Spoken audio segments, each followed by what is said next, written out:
Bab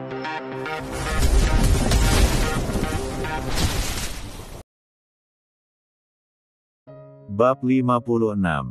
Terpaksa jadi istri pengganti. Plak.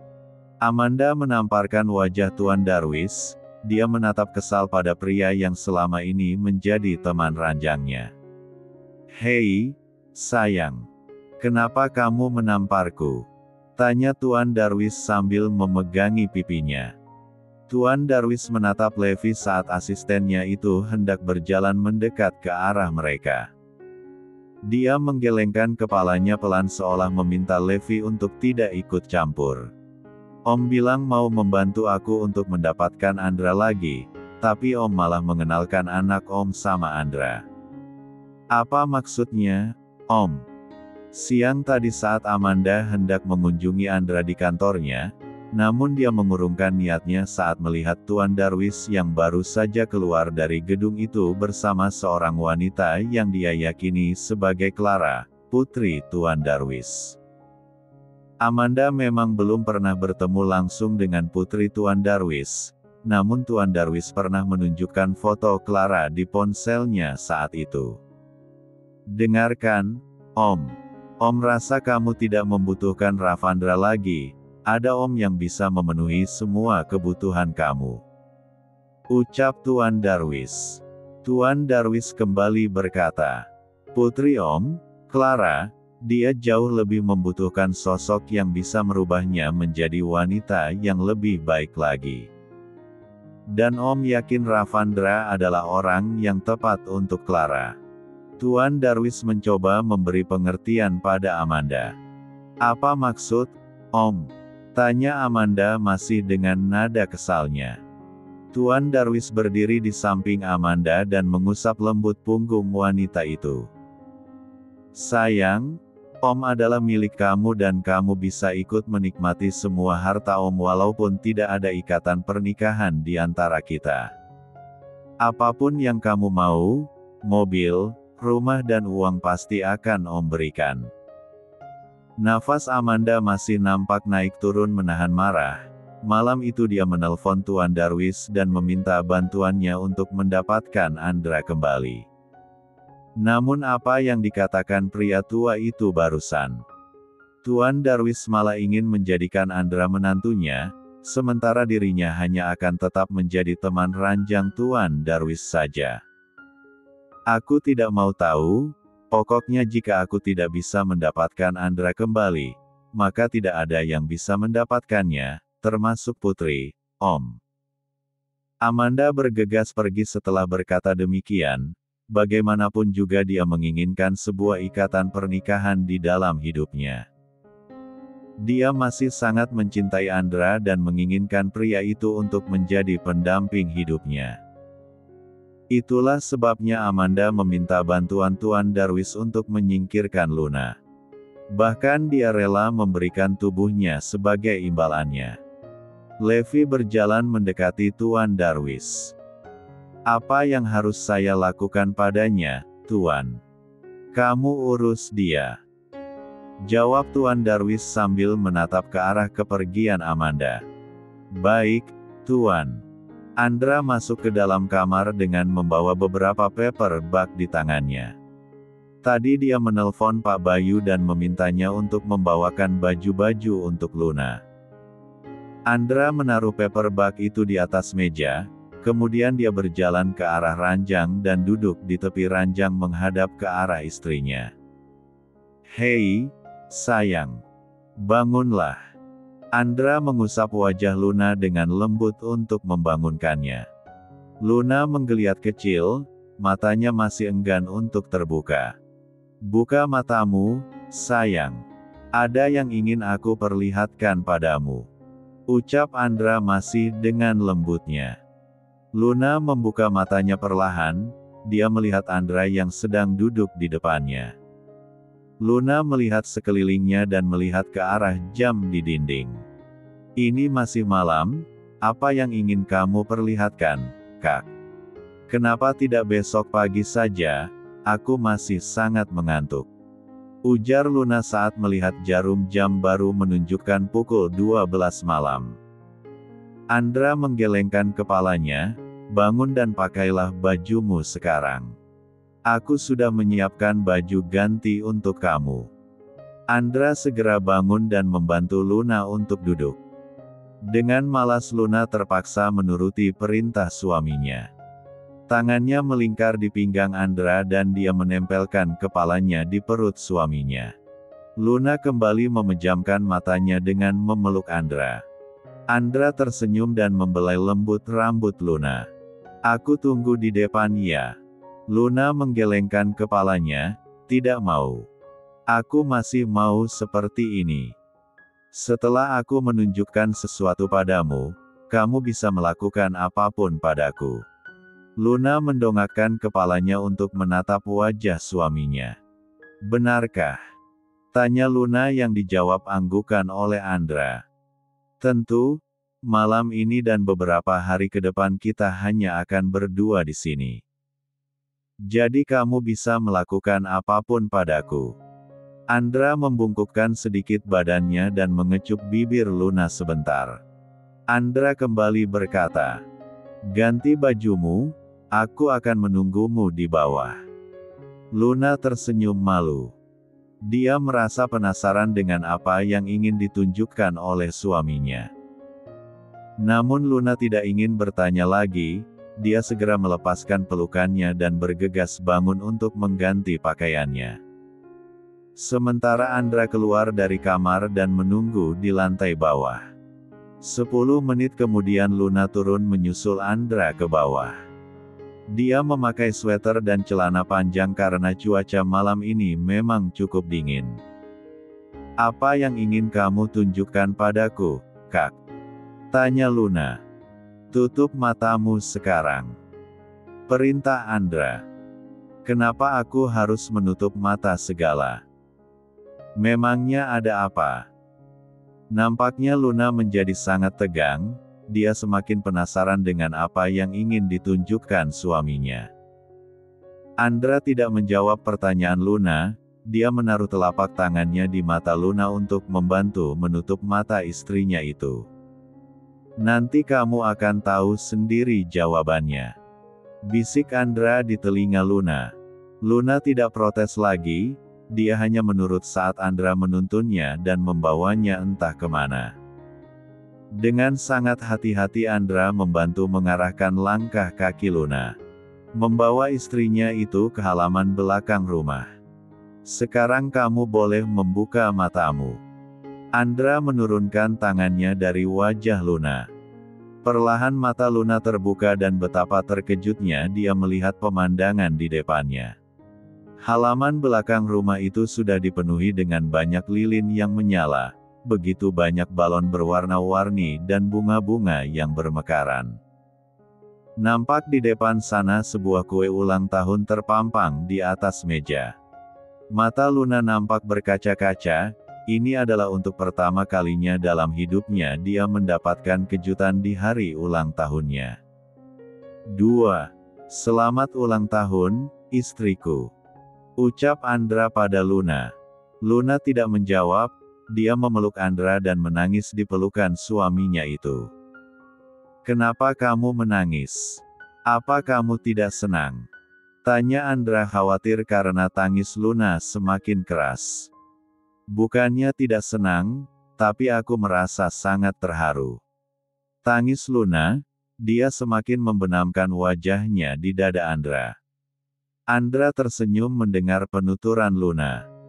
Lalu dia melepaskan pelukan Luna dari tubuhnya. Diusapnya air mata yang menempel di wajah cantik sang istri. Kemudian Andra mengambil sesuatu dari kantong celananya. Dia berdiri di belakang Luna dan memakaikan sebuah benda di leher istrinya. Itu adalah sebuah kalung berliontin hati. Andra kembali berdiri di hadapan Luna. Ditatapnya pemilik mata indah yang berdiri di hadapannya. Dulu aku tidak pernah mengharapkan kehadiran kamu di dalam hidupku. Bahkan aku sempat berpikir untuk melepaskan kamu jika ada pria lain yang mencintai kamu. Tapi sekarang aku ingin bilang, jangan pernah pergi dari hidupku. Aku mencintai kamu, Luna. Luna merasa sangat tersentuh dengan apa yang dikatakan oleh Andra.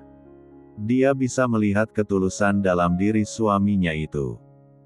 Sekarang dia tidak merasa menyesal karena tidak memberikan nomor teleponnya pada Radit waktu itu. Maaf, Dit. Tapi aku tidak bisa memberikannya.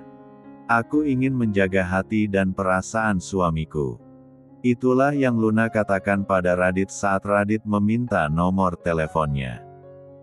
Tanpa mendengar jawaban dari Luna, Andra meraih tangan wanita itu dan membawanya ke arah meja di mana ada kue ulang tahun dengan lilin bertuliskan angka 22 di atasnya. Buatlah sebuah permohonan sebelum meniup lilinnya, ucap Andra. Luna tersenyum dan menganggukkan kepalanya. Kemudian dia menatap kue ulang tahun yang berada di hadapannya. Perlahan Luna menutup kedua matanya tanpa melepaskan genggaman tangan suaminya. Permohonanku adalah. Bab 57. Pagi ini Andra bangun lebih awal. Dia sengaja tidak membangunkan Luna dulu. Istrinya itu pasti merasa sangat lelah sekali setelah mereka melakukan ronde kedua tadi pagi-pagi buta setelah hampir semalaman mereka berdua merayakan ulang tahun Luna. Nampak Luna datang dengan wajah yang masih nampak lusuh dan rambut yang sedikit acak-acakan. Wanita itu baru bangun tidur. Luna berjalan mendekati Andra yang sedang membawa 2 gelas susu dan meletakkannya di atas meja makan. Kak, panggil Luna pelan. Andra mendekati Luna dan meraih pinggang wanita itu, membawanya mendekat ke arahnya hingga tubuh mereka saling menempel. Kenapa bangun? Ini baru jam 6:30. Tanya Andra sambil membelai lembut wajah istrinya. Aku ingin melihat apa yang sedang kamu lakukan. Jawab Luna dengan mata mengerjap pelan. Sebenarnya dia masih sangat mengantuk. Aku sedang menyiapkan sarapan untuk kita. Aku takut kamu merasa lapar saat bangun tidur. Luna tersenyum tipis mendengar penjelasannya suaminya. Dia melingkarkan tangannya di leher Andra. Terima kasih, Kak. Terima kasih untuk apa? Tanya Andra.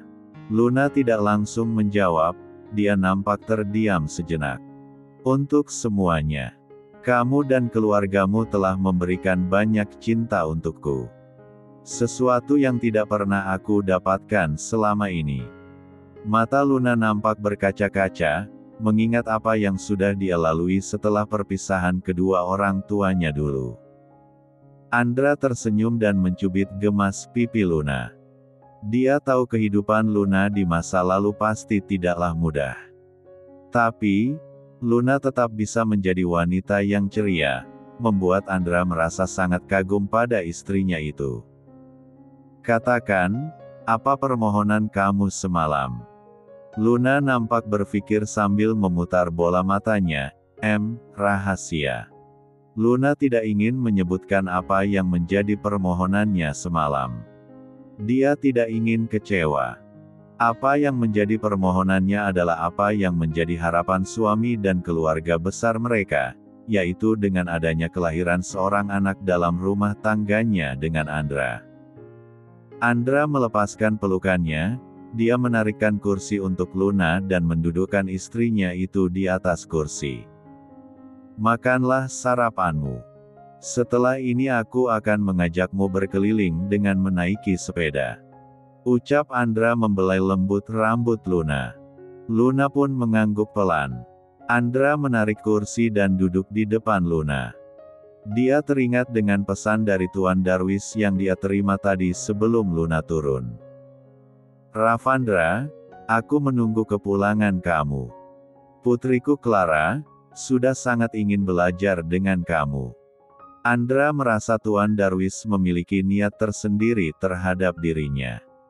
Dengan uang dan kekuasaannya, pria itu bisa mendatangkan seseorang yang lebih jenius untuk mengajari putrinya itu. Untuk apa Tuan Darwis sampai harus menunggu kepulangan dirinya hanya untuk hal yang menurut Andra tidak begitu penting? Felicia keluar dari dalam kamar mandi sambil mengeringkan rambutnya dengan handuk kecil. Tiba-tiba dia teringat dengan mamanya, selama mamanya mendekam di penjara dia belum pernah mengunjunginya. Felicia merasa sangat kecewa sekali pada mamanya. Beruntung malam itu ada Marvel yang menghiburnya. Jika tidak, mungkin dia akan berpikir untuk mengakhiri hidupnya saja.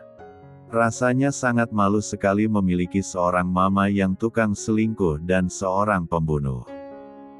Mengingat tentang Marvel, Felicia jadi teringat ciumannya dengan Marvel pagi itu. Bisa-bisanya dia ikut terbuai dalam ciuman Playboy Cap Kadal itu. Otaknya seperti sudah tidak waras saja. Felicia menyentuh panetnya, dia teringat saat Marvel meremas salah satu aset miliknya itu. Ya Tuhan, kenapa aku jadi teringat dengan pria mosum itu? Felicia bergidik, remasan tangan Marvel bahkan seperti masih terasa diksnya. Felicia mencoba menghalau pikiran-pikirannya tentang Marvel. Dia segera duduk menghadap ke arah cermin dan mulai memoles wajahnya dengan makeup. Ayolah, Fel. Lupakan tentang diuman itu. Tiba-tiba Felicia juga teringat dengan Luna. Dia sadar jika apa yang terjadi dengan mamanya memang bukan salah Luna. Harusnya dia bisa mengontrol emosinya hari itu dan tidak menamparkan Luna. Sepertinya dia harus meminta maaf pada adik tirinya itu. Dere-dere-de-te-te-te. Dere-dere-de-te-te-te. Ponsel Felicia berdering di atas ranjang. Dia bergegas bangun dan meraih ponselnya. Ada sebuah panggilan masuk dari nomor yang tidak dia kenal. Felicia mencoba mengabaikannya, namun nomor itu terus menghubunginya lagi dan lagi. Halo. Felicia akhirnya mengangkat teleponnya. Hei, Fel.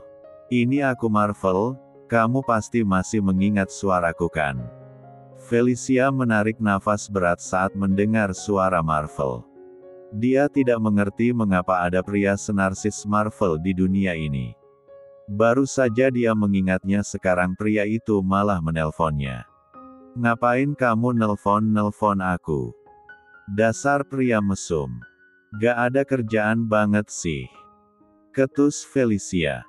Galak banget sih kamu, Fel. Aku nelpon kamu mau minta maaf sama kamu atas kejadian hari itu. Aku hilaf, Fel. Marvel benar-benar tulus meminta maaf. Apa? Hilaf? Aku udah rugi banyak sekarang kamu bilang hilaf. Felicia tidak terima Marvel bilang hilaf. Jelas-jelas waktu itu Marvel telah mengambil kesempatan dalam kesempitan saat dirinya sedang kalut. Felicia menambahkan perkataannya. Mulai sekarang jangan pernah menghubungi aku lagi. Felicia segera mematikan sambungan teleponnya.